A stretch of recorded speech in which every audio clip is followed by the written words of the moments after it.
Pandian store சீரியலில் today எபிசோடில் நம்ம ராஜியை பேப்பரில் கையெழுத்து போட சொல்கிறாங்க. ராஜியும் கையெழுத்து போட்டுடுறாங்க.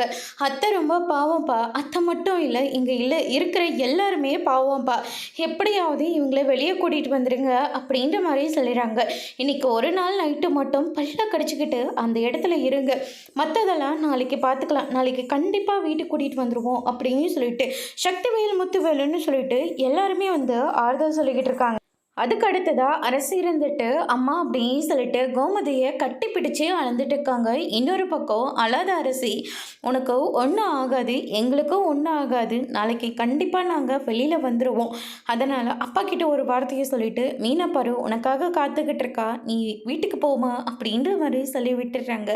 அப்பா அப்படின்னு சொல்லிட்டு பாண்டியனை கட்டி பிடிச்சி அழுகிறாங்க. பாண்டியன் இருந்துட்டு அழாதப்பா, எனக்கு ஒன்றும் இல்லை, அதனால் நீ வீட்டுக்கு போகுப்பா அப்படின்னு சொல்லிட்டு அரசு சமாதானம் பண்ணி அனுப்பி வைக்கிறாங்க. ராஜி இருந்துட்டு கதிர் அப்படின்னு சொல்லிட்டு கதிரை கட்டி பிடிச்சு ரொம்பவே ஃபீல் பண்ணுறாங்க. ராஜி எனக்கு ஒன்றும் இல்லை, நீ எதுக்காகவும் பயப்படாத அப்படின்னு சொல்லிட்டு ராஜி இருந்து சமாதானம் பண்ணிகிட்ருக்காரு கதிர். அதுக்கு அடுத்ததாக செந்தில்கிட்ட மீனா போயிட்டு இன்றைக்கி ஒரு நாள் மட்டும் அட்ஜஸ்ட் பண்ணிக்கோங்க, பரவாயில்ல மீனா, நான் பார்த்துக்கிறேன் அப்படின்னு சொல்லிட்டு நம்ம மீனா கிட்ட செந்தில் ஒரு பக்கம் சொல்லிக்கிட்டு இருக்காங்க. அதுக்கு அடுத்ததாக வாங்க எல்லாரும் வீட்டுக்கு போகலாம் அப்படின்னு சொல்லிட்டு எல்லாரையுமே வெளியில் கூட்டிக்கிட்டு போகிறாங்க. அதுக்கு அடுத்ததாக ஜீப்பெல்லாம் ரெடி பண்ணுங்க அப்படின்ற மாதிரி சொல்லிடுறாங்க. அதுக்கடுத்ததாக நம்ம சரவணன் இருந்துட்டு அம்மாவாச்சும் விட்டுருக்கலாம், ஆனால் அம்மாவை ஏன் விடமாட்டேன்றாங்கன்னு எனக்கு ஒன்றும் தெரியல அப்படின்னு சொல்லிட்டு சரவணன் ஒரு பக்கம் சொல்லிக்கிட்டு இருக்கவும், அதுக்கு அடுத்ததாக இன்ஸ்பெக்டர் கிட்ட போயிட்டு என் தங்கச்சியும் ராஜியும் விட்டுட்டீங்க, அதே மாதிரி என் அம்மாவை மட்டும் விட்டுருங்க, அவங்க ரொம்பவே உடஞ்சி போயிருக்காங்க, அவங்களுக்கு சுகர் வேறு இருக்குது, ஏதாவது ஒன்று ஆச்சுன்னா ரொம்ப கஷ்டங்க, எங்கள் அம்மா ரொம்பவே உடம்புக்கு முடியாதவங்க, அவங்கள மட்டுமாச்சு எப்படியாவது விட்டுருங்க சார், அப்படியெல்லாம் விட முடியாது, நாங்கள் எஃப்ஐஆரெல்லாம் போட்டாச்சு, ஜெயிலுக்கு போயிட்டு இன்றைக்கி நைட்டு மட்டும் இருந்துட்டு நாளைக்கு கோர்ட்டில் ப்ரொடியூஸ் பண்ணிடுவோம் அப்படின்ற மாதிரி சொல்லிடுறாங்க. அதுக்கடுத்ததாக அவங்க சொல்கிற எதுலையுமே காதில் போட்டுக்காமல் அவங்க பாட்டுக்கு ஜீப்பை ரெடி பண்ணு, பேப்பர்ஸ் எல்லாம் ரெடி பண்ணுன்னு சொல்லிட்டு அங்கேருந்து கிளம்பிடுறாங்க. அதுக்கு அடுத்ததாக வெளியில் பார்த்தீங்கன்னா எல்லாருமே ரொம்பவே வருத்தத்தோடு இருக்காங்க. இப்போயாச்சும் அவங்கள விட்டுற மாட்டாங்களோன்னு சொல்லிட்டு எல்லாருமே எதிர்பார்த்துட்ருக்காங்க. அதுக்கு அடுத்ததாக பார்த்திங்கன்னா நம்ம அரசி இருந்துட்டு அம்மா அப்படின்னு சொல்லிட்டு ரொம்பவே ஃபீல் பண்ணவும், எனக்கு ஒன்றும் இல்லை அரசி, நான் நல்லா தான் இருக்கேன், நீ நல்லா இரு மீனா, பார்த்துக்கோமா அப்படின்ற மாதிரி சொல்லிடுறாங்க. சரிங்க அத்தை அப்படின்னு சொல்லிட்டு மீனா ஒரு பக்கம் சொல்லிடுறாங்க. அதுக்கு அடுத்ததாக செந்தில், சரவணன், பாண்டியன், கதிரன்னு சொல்லிட்டு ஒரு ஜீப்லையும் நம்ம கோமதி ஒரு ஜீப்லையும் ஏற்றிக்கிட்டு போகிறாங்க. சரி இதுக்கு மேலே இங்கே இருக்க வேண்டாம், நம்ம எல்லாரும் வீட்டுக்கு போகலான்னு சொல்லிட்டு எல்லாருமே வீட்டுக்கு கிளம்பி வராங்க. அரசி இருந்துட்டு அம்மா அப்பான்னு சொல்லிட்டு ரொம்பவே ஃபீல் பண்ணி அழுந்துட்டுருக்காங்க. அதுக்கு அடுத்ததாக இந்த பக்கம் காந்திமதி, வடிவு, மாறுன்னு சொல்லிட்டு எல்லாருமே அவங்கள எதிர்பார்த்துட்ருக்காங்க. விசாரிச்சுட்டு போய் எவ்வளோ நேரம் ஆகுது, ஆனால் இன்னுமே அவங்க யாரும் வீட்டுக்கு வரலன்னு சொல்லிட்டு ரொம்பவே வருத்தத்தோடு உட்காந்துக்கிட்டு இருக்காங்க. அதுக்கு அடுத்ததாக பழனி பின்னாடியே காரும் வந்துடுது. கொழுந்தனார் வந்துட்டாரு அப்படின்னு சொல்லிட்டு வடிவும் மாறியும் சொல்லிக்கிட்டு இருக்கவும், என்னாச்சு அவங்களாம் எங்கே அப்படின்னு சொல்லிட்டு கேட்குறாங்க. அவங்களும் இறங்குறாங்க. அதுவும் பாண்டியனோட வீட்டு வாசல்லே நிப்பாட்டிடுறாங்க காரு. அதுக்கு அடுத்ததாக பார்த்தீங்கன்னா அம்மா எல்லாருமே வந்துட்டீங்க, என் மக கோமதி எங்கே அப்படின்னு சொல்லிட்டு கேட்கவும், இவங்களை விட்டதே ரொம்ப பெருசு, அக்காவை விடமாட்டேன்னு சொல்லிட்டாங்க, எதுவாக இருந்தாலையும் நாளைக்கு கோர்ட்டுக்கு தான் போகணும் அப்படின்னு சொல்லிட்டு ஜெயிலில் போட்டாங்க அப்படின்ற மாதிரி சொல்லிடுறாங்க. இதை கேட்டோன்னே மொத்த குடும்பமும் பயங்கரமாக ஷாக் ஆகுறாங்க. அம்மாச்சி அப்படின்னு சொல்லிட்டு நம்ம அரசி ஒரு பக்கமும் அம்மான்னு சொல்லிட்டு இன்னொரு பக்கம் ராஜி ஒரு பக்கமும் ஃபீல் பண்ணி அழுந்துக்கிட்டு இருக்காங்க. எதுவாக இருந்தாலும் உள்ளே போய் பேசிக்கலாம், எல்லாரும் பார்த்துக்கிட்டு இருக்காங்க, வாங்க உள்ளே போகலாம் அப்படின்னு சொல்லிட்டு எல்லாத்தையுமே உள்ளே கூட்டிக்கிட்டு போகிறாங்க. முத்துவேலும் சக்திவேலும் வெளியே நின்றுட்டுருக்காங்க.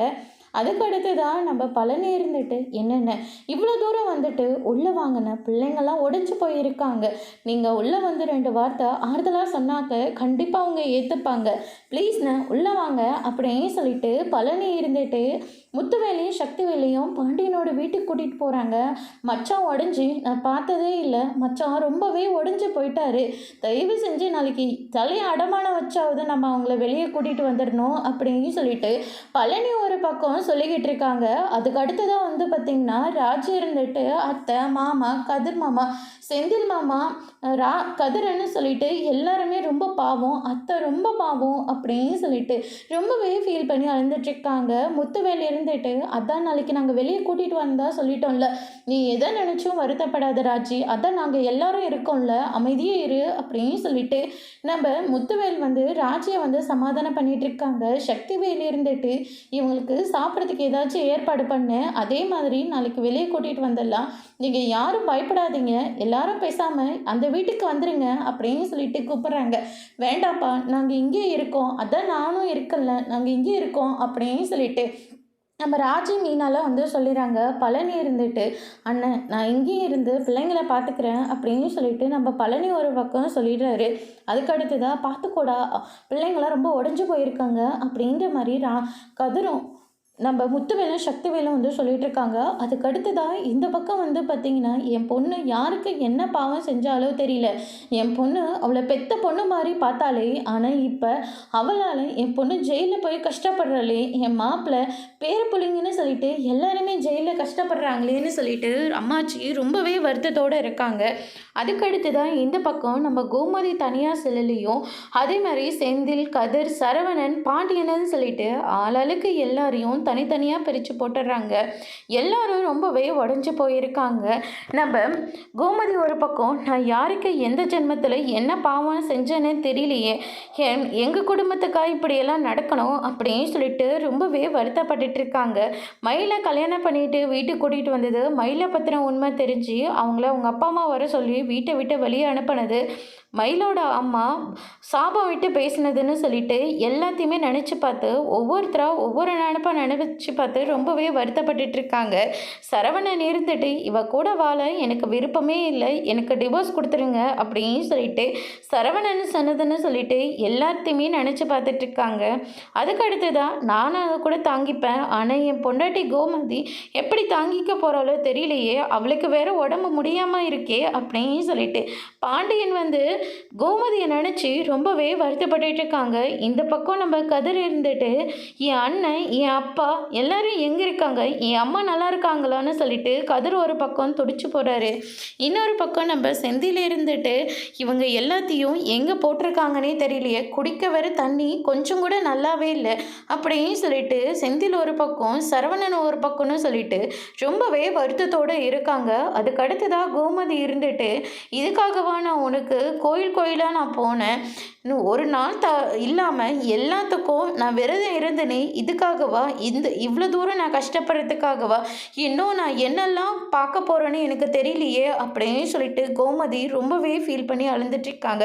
திடீர்னு அவங்களுக்கு நெஞ்சு வலிக்கிற மாதிரி இருக்கு. அதனால் தண்ணி குடிக்கலான்னு சொல்லிட்டு தண்ணி எடுத்து குடிக்க போகிறாங்க. ஆனால் அவங்களால சுத்தமாக குடிக்கவே முடியல.